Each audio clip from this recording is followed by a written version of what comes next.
Okay, so I created a new tile set. I made a little Ghusty sprite in there. I was on my iced coffee. I decided to take a drink right when I hit record because I'm professional. So now that we have Ghusty back there, we just want to draw Ghusty. Not draw Ghusty, draw the background. So we have our true black, which is great. And we already have these palettes, 1, 2, 3, 4, 5, 6, 7, 14 colors to choose between. So to start, we'll go between these two colors and we will draw a background. I'm hoping we can move Ghusty. Yes, we can, he can fly. Ooh, great. Okay, so knowing that he can fly, we'll lock him back and we're going to design some wallpaper. Let's turn off the grid first. That way we don't have to worry about fitting the parameters, and let's just make like a nice background behind Ghusty. I don't want to be doing math while I'm trying to explore big shapes. There we go.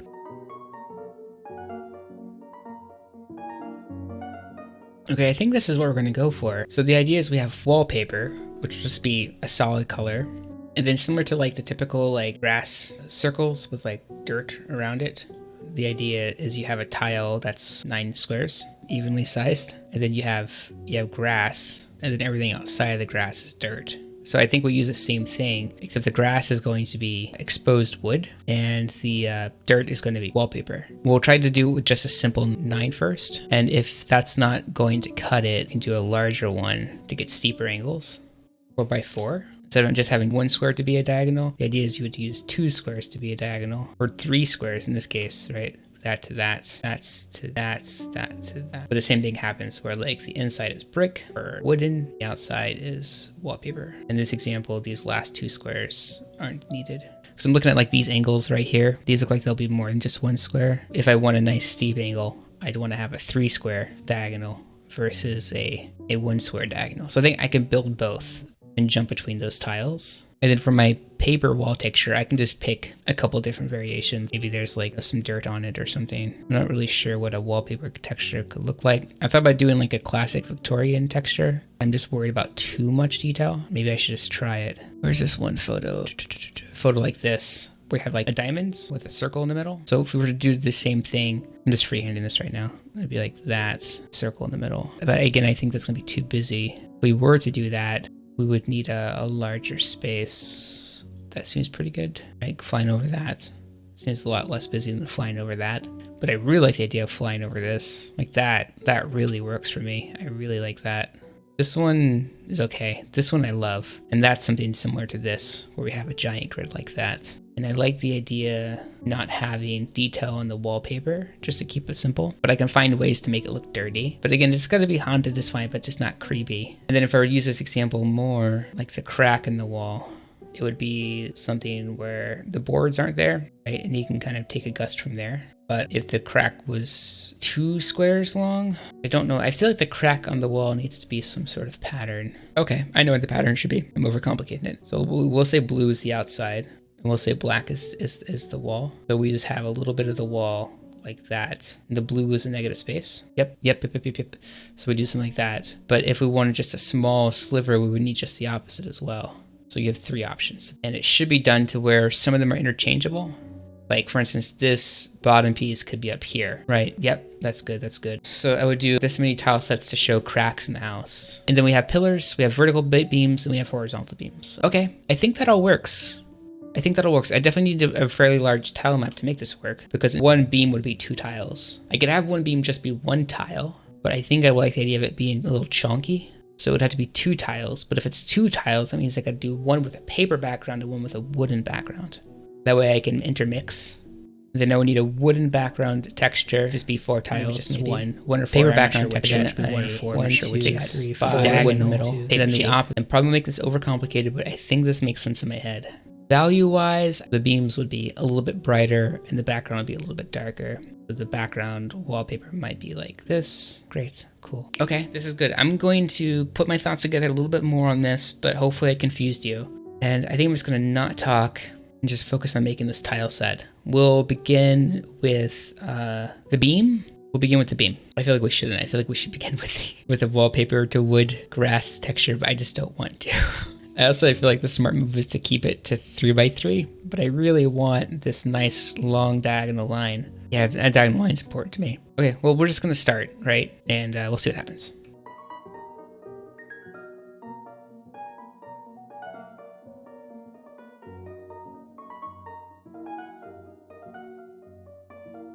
So this is what we have. It's a work in progress. There's some redundancy here. We'll figure that out in a minute. I more or less to see if this actually gives us what we want. Why don't we go to our sprite for a BG? If we can just load a new sprite. Yep, it's all in there. It's perfect.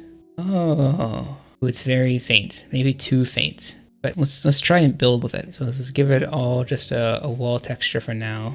I feel like it felt so right when I was drawing it, but now it feels so dark. Yeah, it's pretty dark.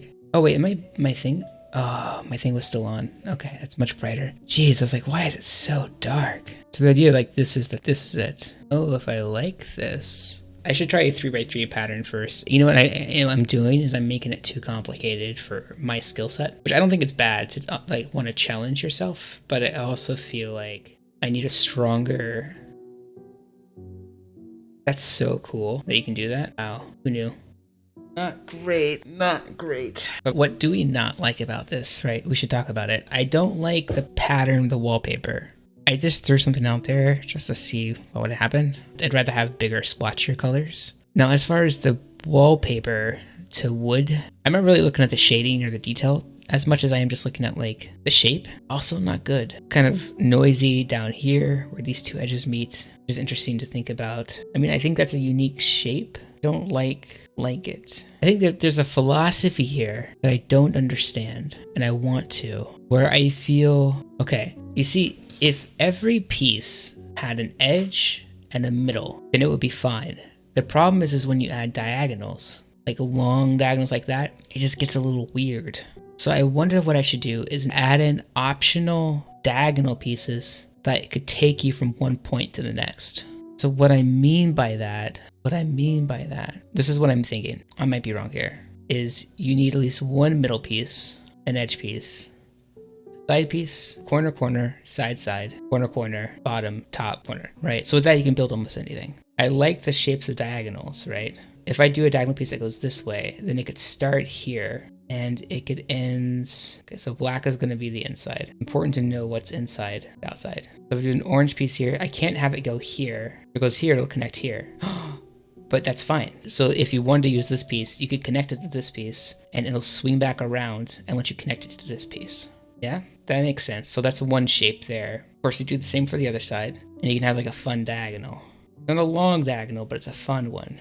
And I would do that for either corner. So that makes sense to me. Hopefully it makes sense to you too. So if I wanted a long diagonal that starts here on that piece, kind of goes like that. Okay, that's good. So what happens here is that starts here and that connects to here, right? Okay, so that's what I'll do instead. I can't see much wrong going with this, but I definitely think I'm not thinking everything through. But this makes sense and it keeps things more controlled and it'll help them connect better to each other. This is when it's probably better to draw in a program like Sprite or Photoshop so I can mirror it and see how well it's patterning before I have to pattern it. But for some reason in my current mental process, I like doing it in this program. And right now I'm just trying to figure out the math, such as what kind of pieces do I need. But while I'm trying to play this out in my head, it feels a little bit like a Mobius strip. And not having made a bunch of tile maps, just taking me a second. I think I'm beginning to grasp the logic of it. I wish too there's just a way to copy, paste, and invert, because it'll make it a lot faster. Try that real quick. Oh, it makes it a stamp. Can I flip it? Okay, it's a lot easier, so I don't have to draw it 1,000 times. Okay, so the workflow to when I'm happy with a side, right? I'll select it, I'll copy it, flip it with X, I'll place it on this side. Great, all right, it'll go by a lot faster now. Let's do this.